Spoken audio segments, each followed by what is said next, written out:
Hey guys, Jsnow with some World of Newscraft. So this is, I guess, the pilot episode for World of Warcraft news. So today we're going to be looking at patch 4.3 PTR. So right now in the PTR, Northern Barrens has been assaulted by Corcoran, or whatever you want to call it, people. So there's little nodes and little camps that have level 90 enemies that will probably be for some kind of dailies or something later in the patch. So let's go look at it. Then each camp that's marked on the map as a little red flag has a little elite here. Now I'm not sure what happens when you kill it, but it is a mini boss, so you will need a group of people to take it down. Now on to the next major change of this patch. So now the biggest major change, which actually isn't changed on the map, is the Horde have taken over the Vale of Eternal Blossom. So let's actually get like a cinematic view of this. So as you can see, there's a big what is this? Looks like a mining site for Horde and a mining camp. So I'm assuming there's going to be new dailies here, of course, but who knows exactly. Now we have the rest of this. So patch 5.3 patch notes. So we're going to have a new battlegrounds called Deepwind Gorge, which is kind of like Silver Shard Mines. I think it has something to do with mines, so we'll find out soon. New arena, Shadow Pan, and 4 new scenarios, as well as heroic scenarios that can drop Raid Finder item level gear. So that's actually pretty cool. So I'm definitely looking forward to that.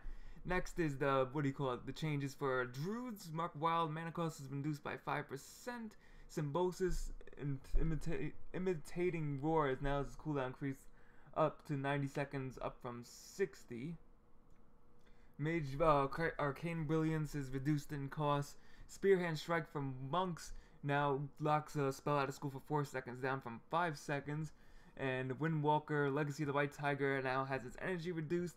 And Legacy, the other one, has energy reduced. Fortunately, the text is really small. Sorry about that, because my fraps was messing up. Blessing of the King's mana cost reduced. And Blessing of Might mana cost reduced for, Paladin. So it seems like a whole bunch of mana changes to buff. So that's actually pretty good, because mana, they shouldn't even make it cost mana, because it's really just a buff. I mean, it kind of depends. I'm not sure about that. Like, what if buffs had no mana? What would happen? So that would be an interesting change. Now on to the next couple of people. So now we got the Priest. Power Word had its mana cost reduced. Nothing for Rogues or Shamans yet. Warlock's Dark Intent had its mana cost reduced. Warrior Vigilance now resets the cooldown on Taunt in addition to current effects. And there's nothing new about quests. So on to the next thing. Alright, now on to the next part. So loot specialization. Players can now choose to receive loot for a specialization that's different from the current class role, so that's pretty good.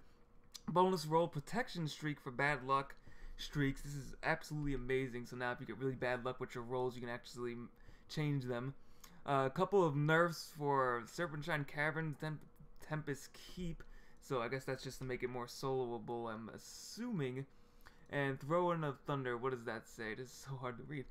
Amashi Beast Shaman no longer casts Chain Lightning while mounted on Amani Warbears. So that's pretty weird, all these old school nerfs. Next, additional information for PvP gear. So we got all characters now have a base resistance of 65%.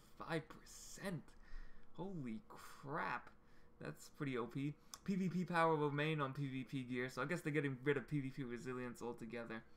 And they're going to up the item levels of the Season 13 gear. And all battlegrounds, rated battlegrounds, and arenas now have an item level cap. All gear will be scaled down to item level 496. So I don't understand that. What's the point of that? Like, that kind of ruins the PvP. Now here's a great change. Professions. Now miners and herbalists can herb in Pandaria no matter what level, or mine in Pandaria no matter what level, and they'll just get a small amount of material, but they will get the level up. So this is actually an amazing change to leveling up your professions.